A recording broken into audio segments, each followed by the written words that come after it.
Alright everybody, it's Eric with firearmtutorials.com, and today we're going to clean the HK UMP and I wanted to talk a little bit about the operation of the gun while we do it and some of the things I like and don't like about it. So before I get started, I'm using the, if you've seen my other videos, the Black Mamba gloves, which work really good. They're really strong and I don't have to worry about them ripping or anything like that. They're chemical resistant.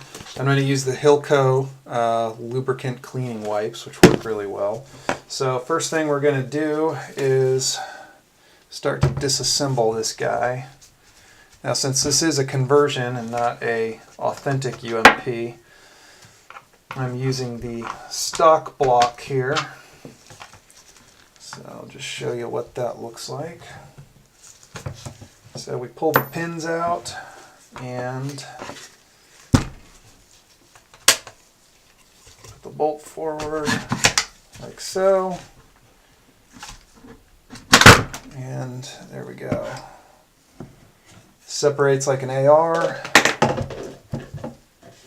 And what you have to be careful about with this guy is this bolt is so heavy that can really come flying out, and if you drop this on the tile or a wood floor or something, it's probably going to do some damage. So here we've got the recoil spring, the bolt, firing pin is in there. It's a complete assembly. You've got the upper receiver with the barrel in it.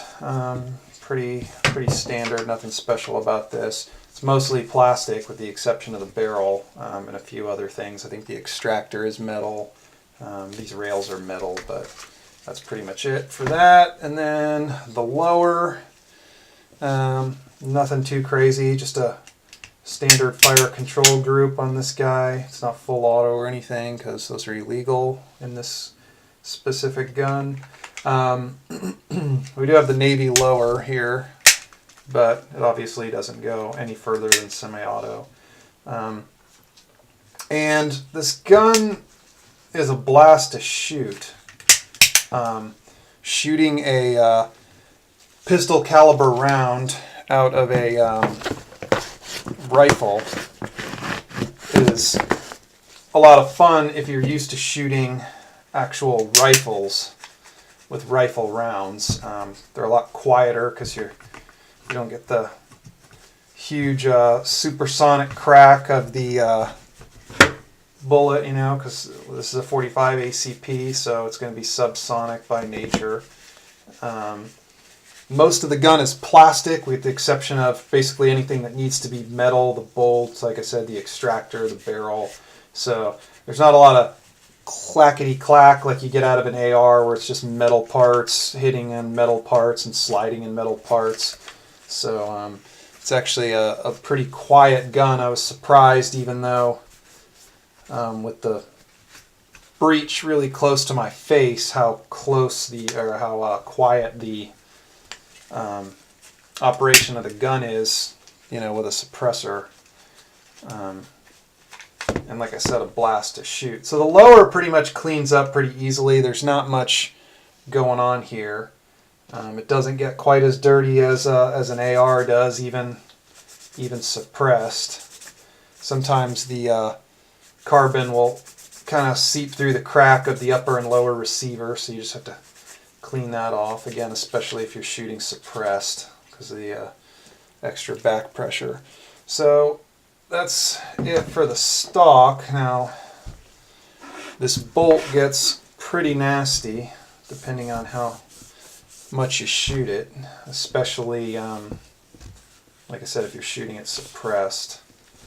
It's amazing how, if you've never shot a gun suppressed before, first time you do and you have to clean it, you realize how much dirtier it actually gets just from all the extra blowback and all the extra pressure that's sent back down the gun.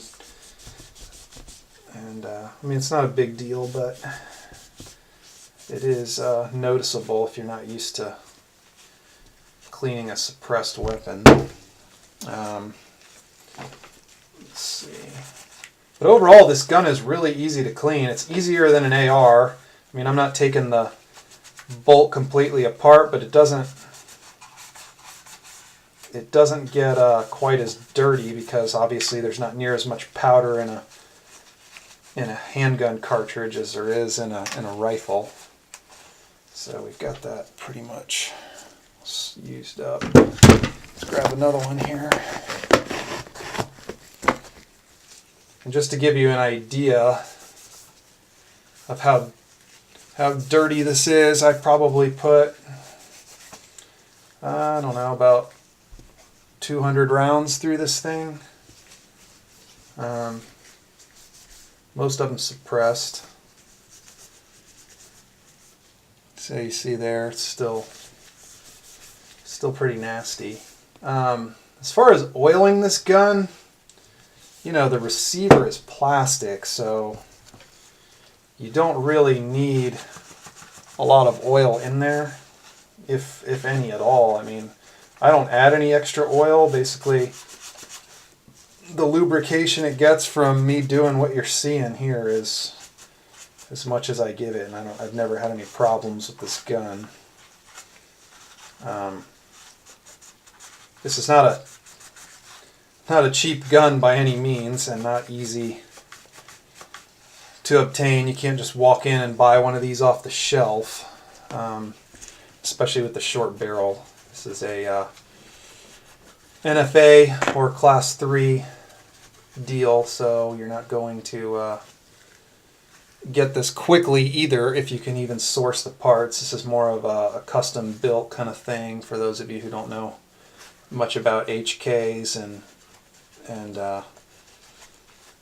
their design of weapons. I mean, obviously this is a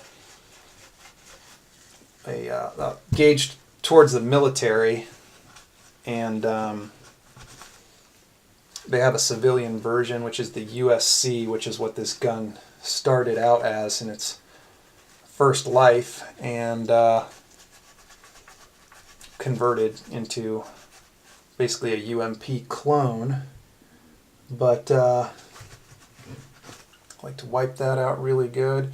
Yeah, the barrel's got a lot of junk in it, so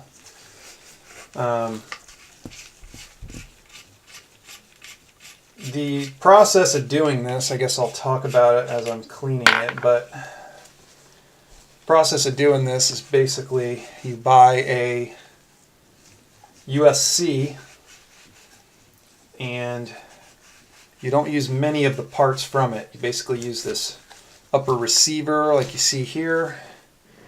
You use the bolt and the recoil spring.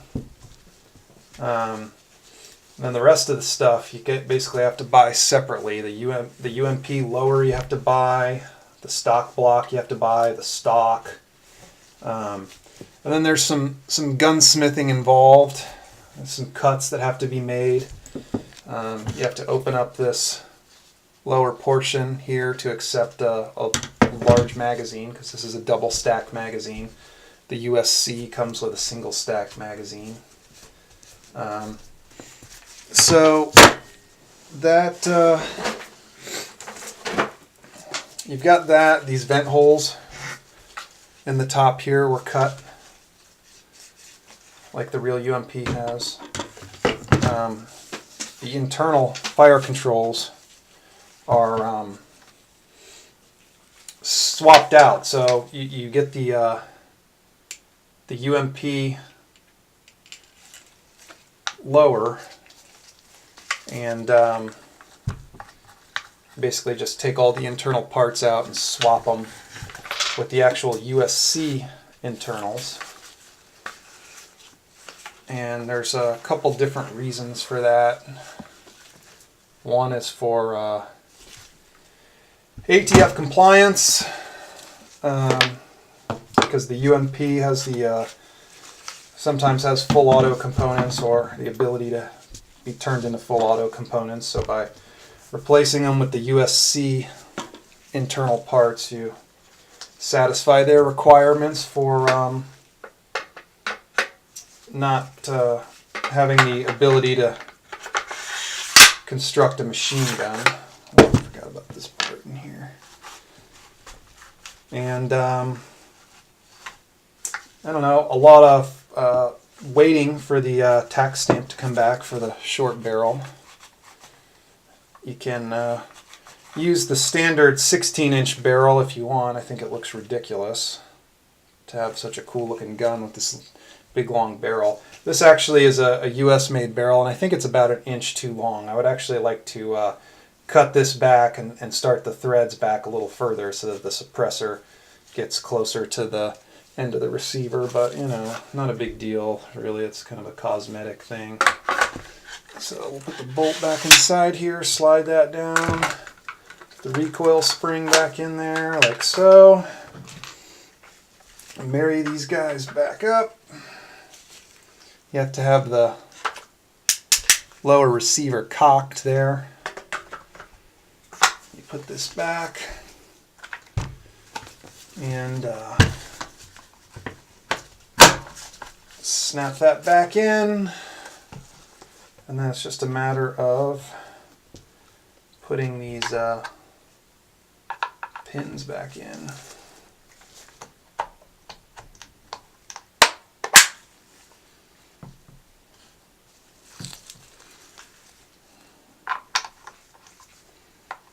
So that's pretty much it for cleaning the UMP conversion.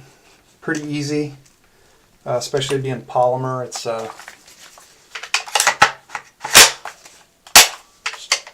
functionality, everything looks good. So that's it, quick and dirty with the UMP conversion.